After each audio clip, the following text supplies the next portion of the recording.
Hello, everybody. This is Angel Ribo, the CEO Confident, and we are here today with Neville Joffe. Hi, Neville. How are you? Hello, Angel. Wonderful. Thank you.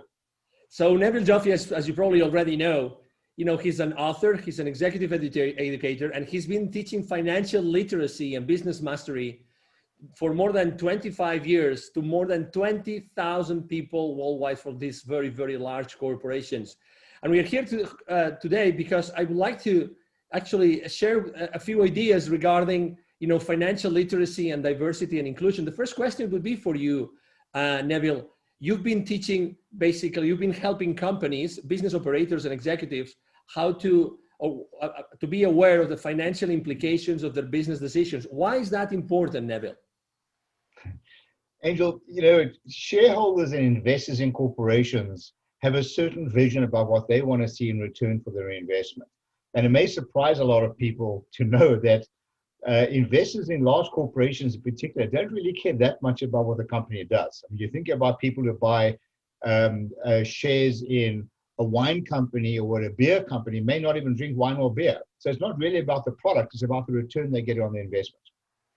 And to that end, everyone in the organization needs to understand the financial implications of what they do and how they link or how they align, if you will, to what shareholders expect from their investment. Because people tend to work in silos.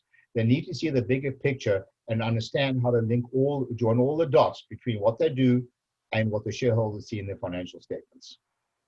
So I remember that, one of the many things that, by the way, people, they might not remember or know is that you actually were leading an organization with 400 unionized employees. And those employees were from so many different countries with so many different orientations.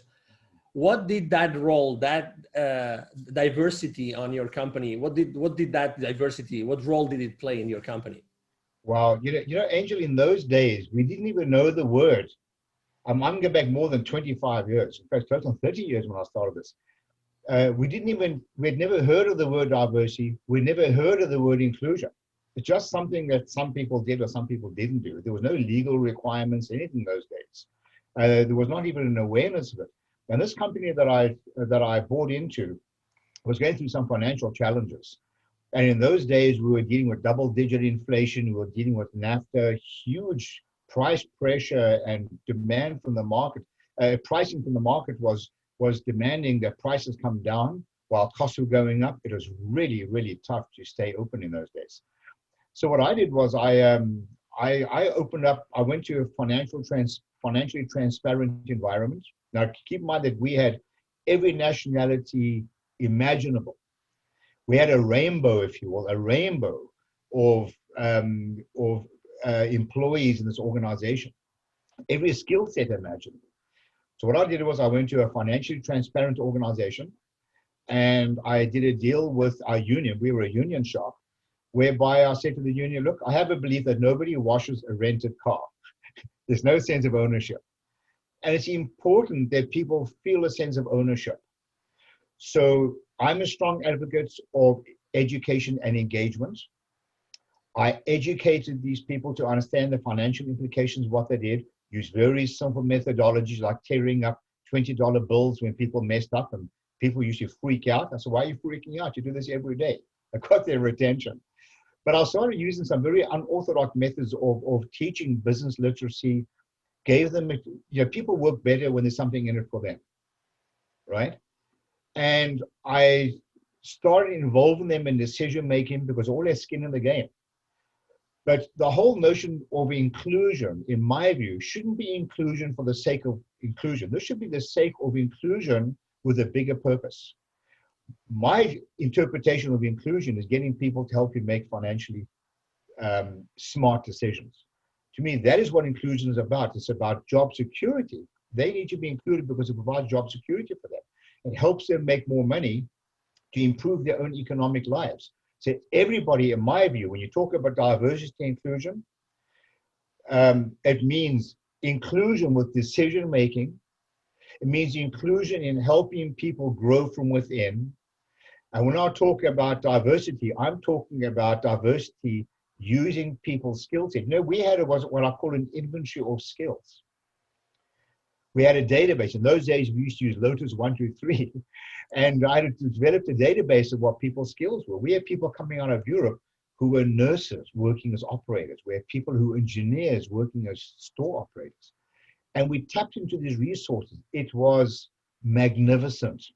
We found acres of diamonds of knowledge that we used to grow this company. And within a few years after starting this initiative, this company has zero debt, became a world-class producer. There is something else I'd like to add, if I may. Absolutely. While it's in mind.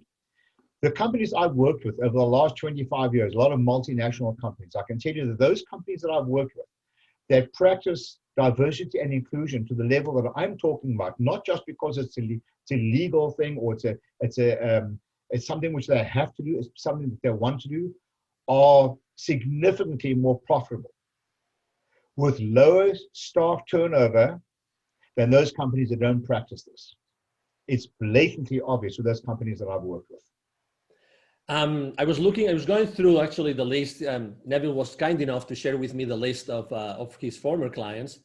And besides lots of testimonials and recommendation letters, I saw the names. Would you mind sharing the names of a few companies that you have been working with throughout time? Well, these are the companies who practice this type of thing. This is a matter of culture. People like Toyota, Hallmark Cards, Campbell's Soup. I mean, these are the likes of the kinds of companies, just wonderful companies. McDonald's, these are people who practice this as a matter of culture and policy, not necessarily because of legality. And their names, the success of these companies speak for themselves. What did you do? Because I would like to use, people probably don't know yet because it's very close to launch, but Neville has been working on a book for a few months now. And my question is, when you had this inventory of skills, I would like to use one of your Nevillisms. You had that inventory of skills. So what? What did you do with it? Well, over the years, a lot of people who've been through my program said, Neville, you got to write a book about all these Nevillisms. And I have some statements that I use, which I love to use during my education program. For example, don't examine numbers in isolation. Revenues are vanity, profits are sanity, cash flow is reality. And to your point, like, so what? Cause and effect. I created a culture of cause and effect in my company. If you do X, what will happen? If you do Y, what will happen? What are all the touch points that are affected as a result of your decisions? Don't examine numbers in isolation is another one. People will tend to keep looking at revenue going up and all high-fiving. Well, don't get so excited. What about profitability? What about sustainability? Don't do the wrong things more efficiently. We have to keep re-examining what we do. What worked for you several years ago may not work for you today. So this whole notion of inclusion and diversity, the people who are included in decision-making are encouraged to keep resetting the button, if you will, of processes. And it's magnificent when people who are not involved in a certain skill set look from the outside, they have the license to ask stupid questions, if you will, because they tend to pressure test a lot of decisions that are going on in companies, always linked to the financial implications of those decisions. Thank you so much, Neville, for bringing this to our attention, actually for bringing to the audience this new frame of reference about diversity and inclusion. People that want to know more about you and about what you do, Neville, what's the best way to reach out to you? Just email me. It's Neville, Neville, at BizWisdom. It's BizWisdom.com.